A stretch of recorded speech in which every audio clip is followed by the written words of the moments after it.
अस्सलाम वालेकुम स्टूडेंट जी। आज हम नेक्स्ट वीडियो की तरफ आते हैं जो हमारी 1.1 एक्सरसाइज की होगी। एक इशारिया एक जो है वो हम आज स्टार्ट करेंगे। पिछले लेक्चर में मैंने आपको इंट्रोडक्शन करवा दिया इस पूरे चैप्टर का कि इसमें कितने नंबर के पेपर आने हैं, क्या एमसीक्यू है, शॉर्ट है, लॉन्ग, कितने नंबर का आना है। बाकी ओवरऑल इसका जो इंट्रोडक्शन करवाना था वो मैंने आपको करवा दिया। आज हम आते हैं कि मजीद कालब की तरफ। हमने देखा कि कालब के अंदर हमने उस दिन देख लिया कि दो चीज़ें होती हैं, एक कितारी कालब और एक आलमी कालब। ठीक है, फर्ज किया कि मैं ये एक कॉलम लिखता हूँ 3 4 5 6 9, ये एक कालब है। अब आपको पता है कि कालब को जो हम शो करते हैं वो अंग्रेजी के बड़े हरूफ से शो करते हैं, वो हम बी से शो कर सकते हैं। अब इसके अंदर दो चीजें हैं कि ये रो है, रो 1, ये रो 2। कितार, ये पहली कितार है, ये दूसरी कितार। कितार के अंदर जितने मर्जी हिस्से होंगे उसको हम एक कितार ही गिनेंगे। और ये जो है इसमें कॉलम 3, कॉलम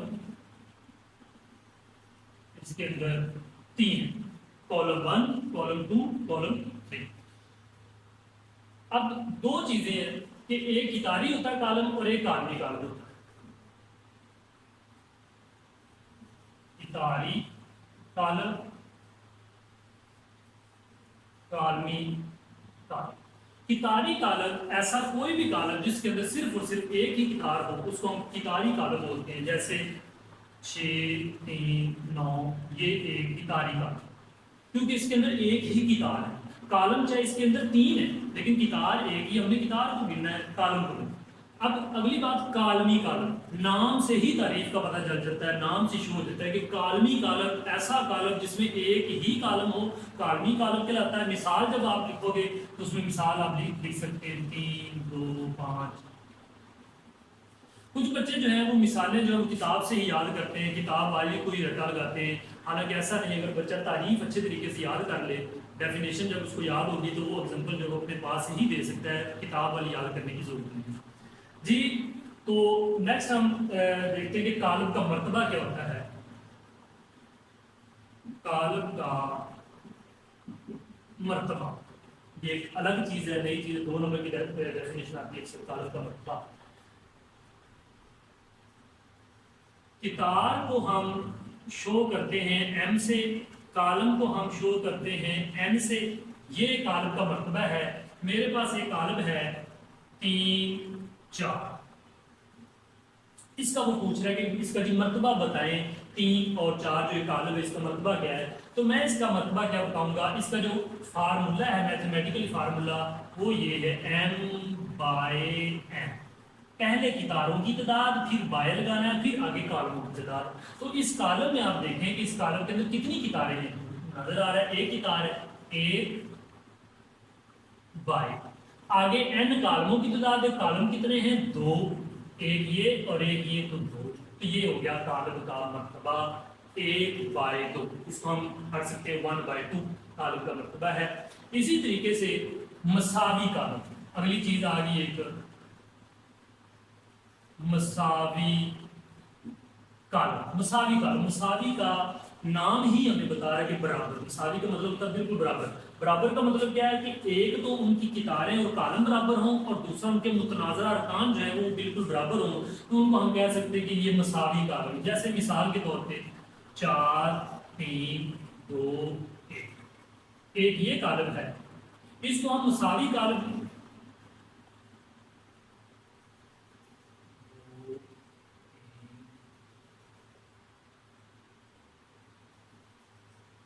ये दोनों कॉलम जो हैं ये आपस में मसावी कॉलम, ये दोनों कॉलम आपस में मसावी कॉलम है। क्योंकि देखें 4 2 और 2 4, 3 3 2 1 और 1 2, 1 2 में से 1 निकाल दे 1। दोनों के अंदर 2 कितारें और 2 कॉलम हैं और दोनों के मुतनाज़रा अरकान भी आपस में बराबर हैं, तो लिहाजा ये दोनों कॉलम आपस में मसावी कॉलम। ये आप कॉलम का मर्तबा और ये मसावी कॉलम की दोनों की अगर आपको समझ आ गई है तो आप 1.1 एक्सरसाइज जो है उसका क्वेश्चन नंबर पहला और क्वेश्चन नंबर दूसरा जो है वो आप कर सकते हैं। ये क्वेश्चन नंबर पहला है और ये क्वेश्चन नंबर दूसरा। अगर आप इन दोनों को कॉलम के मर्तबे को भी समझ गए हैं और मसावी कॉलम को भी समझ गए हैं तो आप एक्सरसाइज 1.1 का पहला और दूसरा क्वेश्चन आसानी से कर सकेंगे। अब हम क्वेश्चन नंबर 3 की तरफ आते हैं जो कि पेपर में आने वाला है।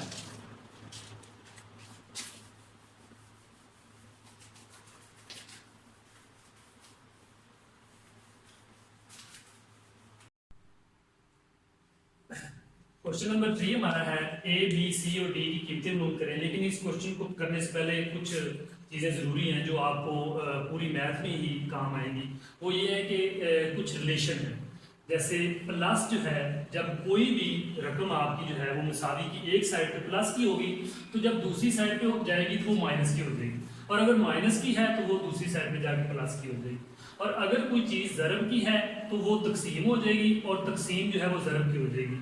इन चीज़ों को आप इस सवाल में देखेंगे कि किस तरह वो शामिल होती है कि जो भी रकम वो प्लस की होगी तो मुसावी की दूसरी साइड पे जाके वो रकम जो है वो आपकी माइनस की हो जाएगी, और अगर ज़रब की है तो वो तकसीम की हो जाएगी।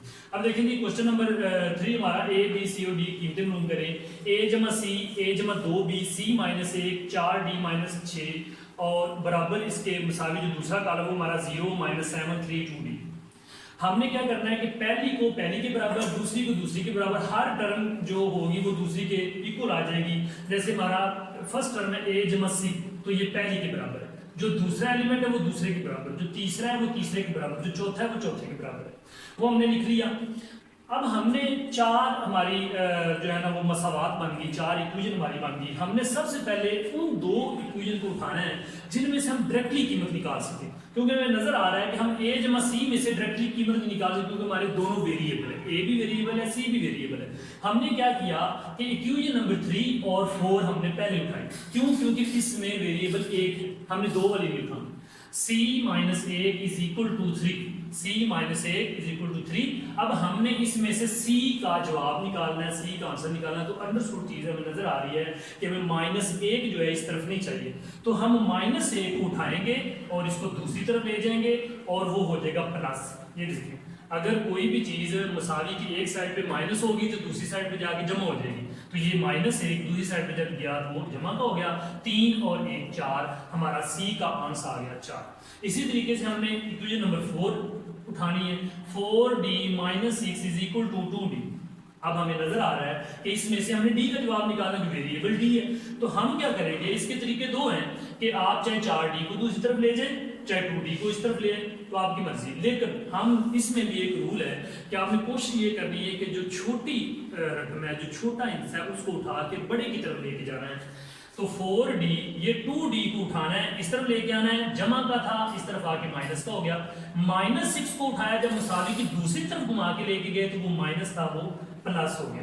ठीक है, अब हमने क्या किया, 4d में से 2d निकाल दिया, बाकी 2d बचा, इज इक्वल टू 6 वैसे के वैसे ही है। अब हमने d का जवाब निकालना है, तो वही चीज है कि कोई भी चीज जो है जब ज़र्ब खा रही होगी तो मुसावी की दूसरी तरफ जाएगी तो वो क्या हो जाएगी, तकसीम। मैंने ऊपर बता दिया कि वो उसमें कन्वर्ट हो जाएगी। अब 2 जो है वो d के साथ ज़र्ब खा रहा है तो दूसरी तरफ जब जाएगा तो वो डिवाइड हो जाएगा, मल्टीप्लाई जो है वो डिवाइड में कन्वर्ट हो जाएगा। तो जब 2 को हम 6 के साथ कट करेंगे तो 2 3 6, तो d का जवाब हमारे पास 3 आ गया।